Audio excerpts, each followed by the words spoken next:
Hello everyone, it's Animation4. Welcome back to some more Omnifactory. We pick up right where we left off, creatifying our setup, except I've done stuff in the meantime, but we're going to focus on this. So our first goal here is to update the circuit board creation. It's too slow. We need to make it faster.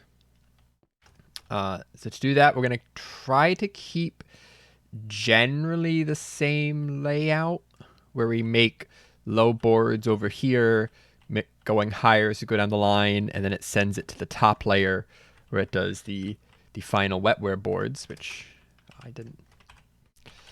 Dang, I revealed some of the secrets. I went in and upgraded the power lines here, but I missed this one, which is very needed. We're going to keep that.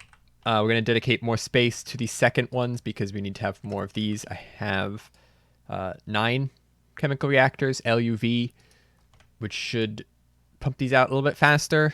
I'll still end up doing some math to see just how fast that's going to take. But in general, it should be 18 times faster, I think. Board creation, right now it's one every 5 minutes, which is 300 seconds. So increased by 18 times. It's going to get you math. I can't do 300 divided by 18. About 16 seconds each. That's not awful. Multiply that by the 100 or so it takes per minute. That's half an hour for 2.7. Still not the best, but it'll be a step in the right direction. We can leave this open for probably upgrading this to maybe UV or something down the line. So let's start by actually adding something. We want plastic circuit boards. We don't have them in here yet, and I've been making them manually still. So I'm going to drop it here. We're going to make sure we get plastics in there. I'll also just upgrade this. Plastic will not be the most. We'll have more of these. So plastic circuit boards, you can actually probably do the even better way. Like I've been doing this one because I just know it. But if we just get some Teflon into a fluid solidifier with the copper foil and sulfuric acid, that'll work fine too. I guess we should do the copper foil. Let's just start cleaning up. Let's start cleaning up some of this stuff we don't need as it lags away. Actually, these lines are the ones that are, yeah, doing that. Okay, I broke stuff. I'm going too fast for the game.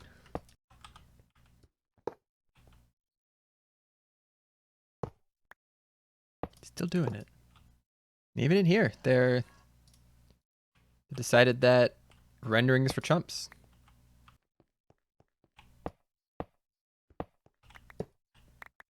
Alright, relaunching. Seemed to fix it. Oh no, it's back.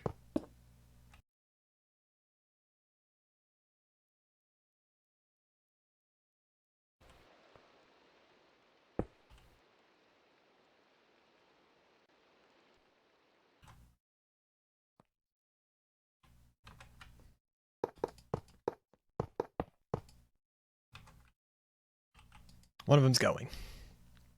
Look at that speed. It's not very fast.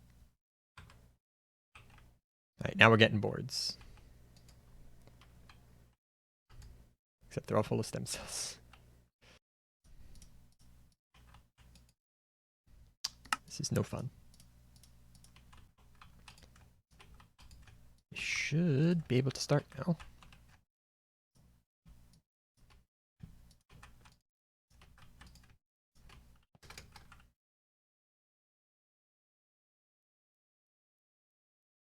Oh, and it's in power to the side.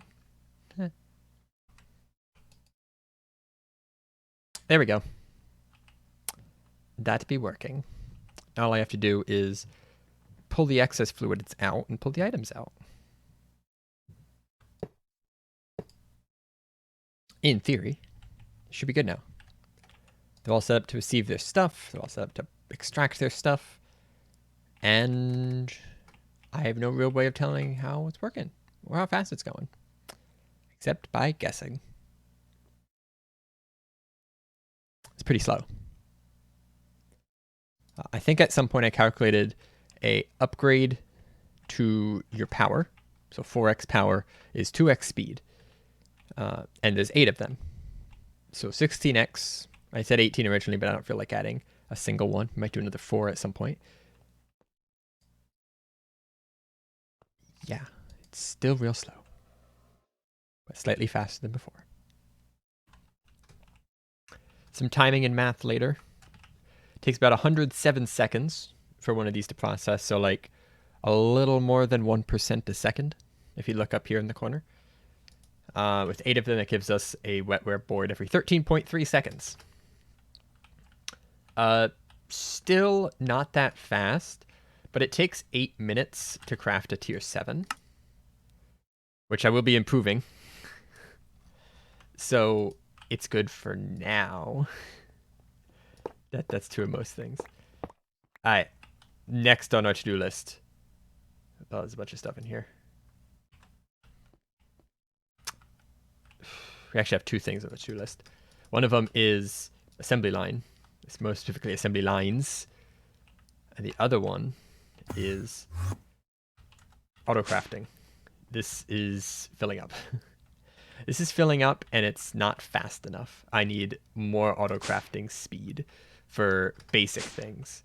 Like the compressing here is pretty good. It's pretty fast enough. Y-mill's fast enough, but there's other little things.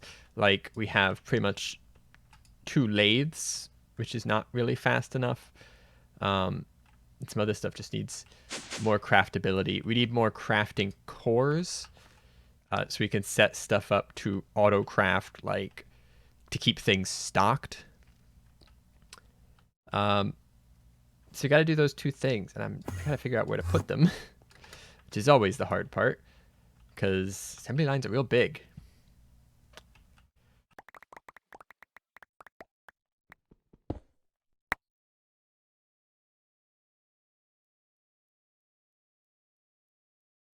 Math is still scary. It's big numbers we're gonna deal with now. I looked at the assembly line and specifically what stuff we need to craft and how big assembly lines we need to craft them. So I want every separate crafting recipe on a different line because I've been still running into conflicts where it tries to craft multiple things and I gotta come over here and manually manipulate items. It's no fun. But a separate line for everything not only make things craft faster, we can just say keep crafting this or craft on demand and just speed it up, and it's great. That takes resources, and the most important resource of all is that takes space. So I have it worked out to, let me pull up my sheet here, 28 assembly lines that we need. The shortest one length 4, then 3 length 6, 4 length 7, like 15 of length 9, 2 of 10, and then a 12, a 13, and 14. So 28 total. If we stack them together, like put another one here with one gap in the middle so we can run tanks and so they don't like try to, so they can actually assemble and become a structure. It's gonna be 7 chunks long. That way. Not this way. This way. Obviously we can like tighten that to make it about 4 chunks long and just take like 4x2 chunks essentially. So essentially the size of this warehouse here, we did another one of these specifically for assembly lines, rotated 90 degrees from this and just all the way down on both sides, side to side, packed in super tight, about this tall, with pipes running underneath. Yeah, space. We need space. So we need another big warehouse building like this for these assembly lines. I don't know where to put it. I kind of like this being the one over here, and I think it'd be better to put something more this way. We haven't looked too much about what we have over here for buildings, but we have these tools, so it shouldn't be necessarily awful. I like this little garden area. I'd like to clean it up. So maybe we can like, I was going to say put it at the top. It's kind of like a stairs. Are you trying to, no. Go away. Like put it at the top. So it's like a little stair garden, like tiered. It goes upward.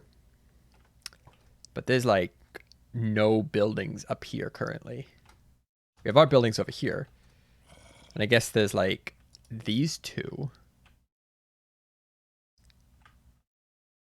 But that's it. So maybe we could take like this spot here. This 4x2 chunks. We'll just completely tear out this building, completely tear down this building, get to a nice solid base level, and build it up from there. Then we can kind of clean up the garden in front of it, make it look all nice down here, and this will be like up on a hill. I think that'd be pretty cool. So essentially from this corner to that corner. I think that'll work. I do like this thing though. Is it useful? Nah, it just looks cool.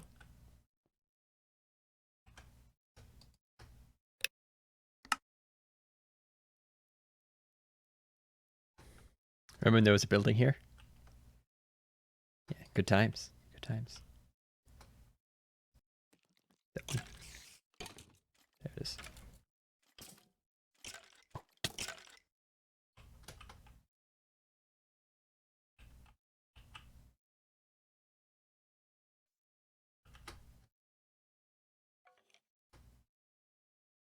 The lag is ridiculous right now.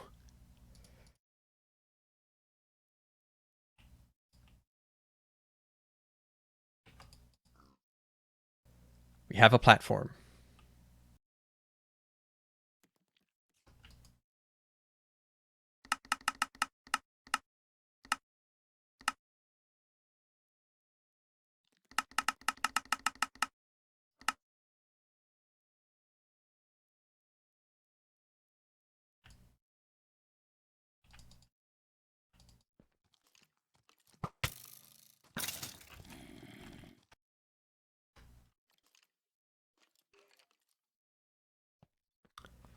Here we are.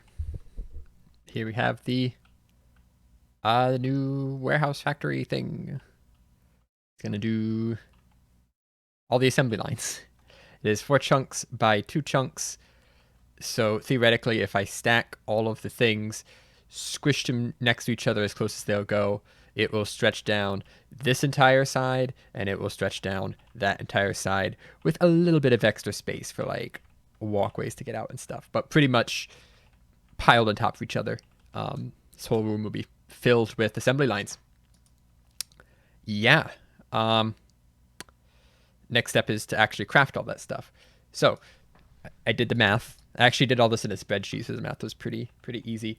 For steel casings, we don't have steel casings in here. What is it? What is just straight steel casing? Solid steel machine casing. We need 816 of these. Yeah. We're just gonna say go do it. For the amazing great machine casing, we need 544. We got to make some iron bars because that recipe's in there, but we'll do that.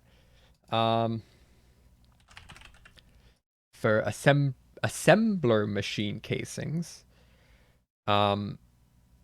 we need 244, and then for there's assembler machine casing, and then there's assembly line casing, of which we need 272. It's gonna be a lot of crafting, but I don't have to do it. I just have to say go and then wait for it to finish. I guess we should probably clear out the space underneath this thing.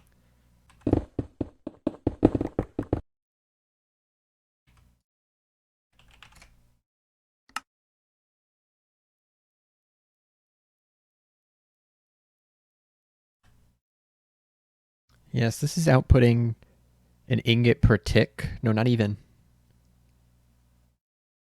It's like an ingot every 5 or so ticks.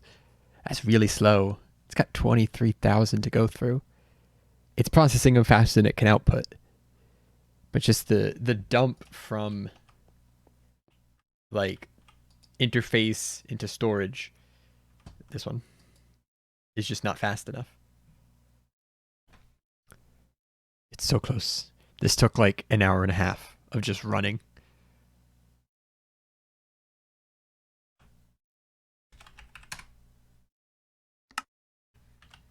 This room be ready for filling.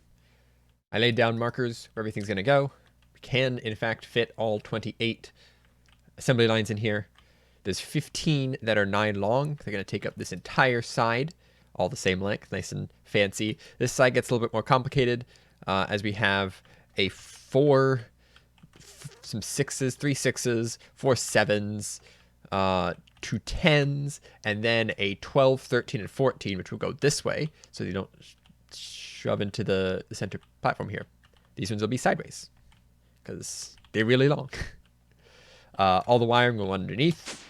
Power will be on top because that's where the power inputs are, but all the networking and item moving around will be there.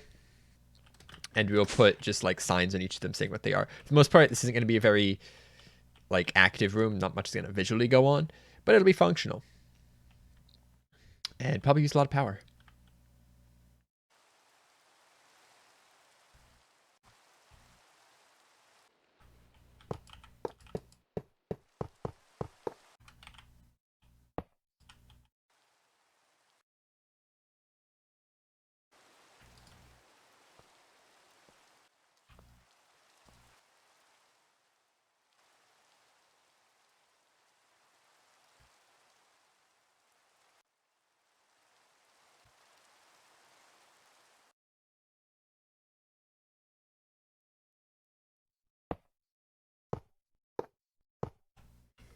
Whew. This has been quite a project.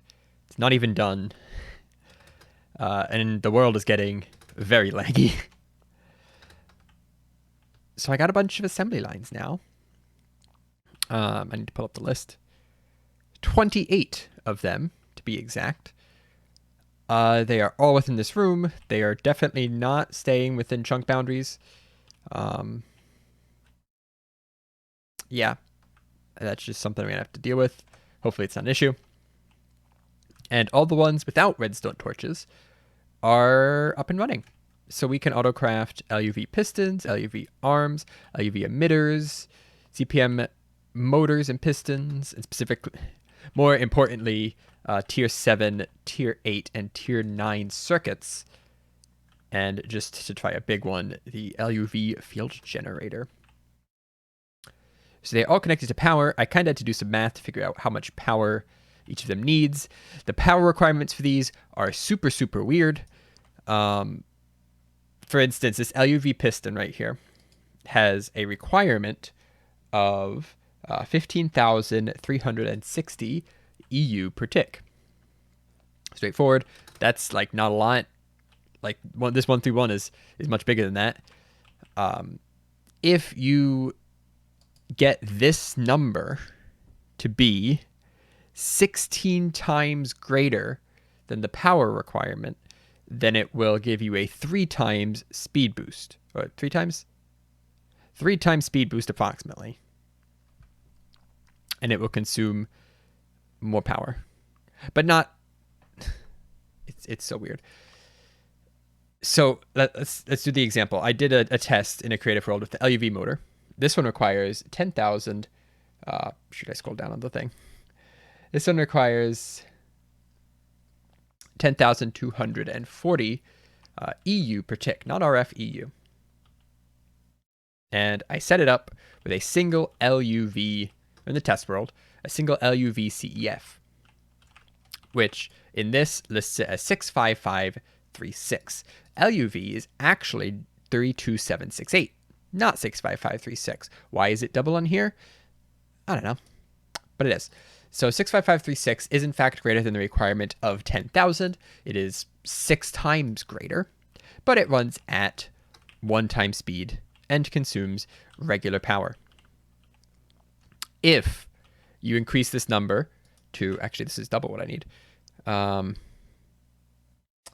you give it 2 LUV, this number will be 131072, which is the power of ZPM, 131072, and it will run at 4 times speed, or 3 times speed approximately. It takes about 11 seconds, a little more than 10 seconds. And it will consume 4 times the power. It will consume 40,000 EU per tick. Despite the number being 131,000, it'll consume 40,000. And then if you get it to 16, or 4 times that, so this number gets to 600,000. Well, that's what I got to. So at 600,000, it consumes approximately 16 times power and runs at 9 times speed. So every time you increase the power by 4 times, time gets divided by 3. Except the first time when it just doesn't care. Like you have to hit 16 times for it to even do it in the first place. It's real strange. And it doesn't end up ever using the power you give it. So, yeah. Not sure what's up with that. But it's fine. I'm figuring it out one piece at a time.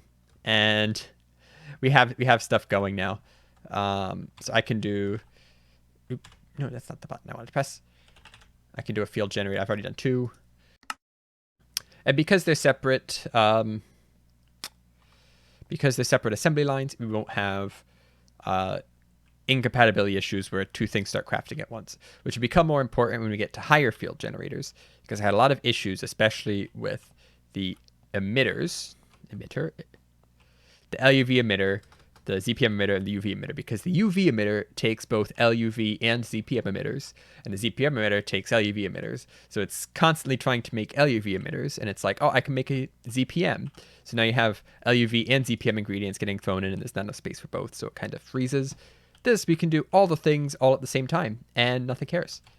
So we're probably going to start doing some neuro boards soon.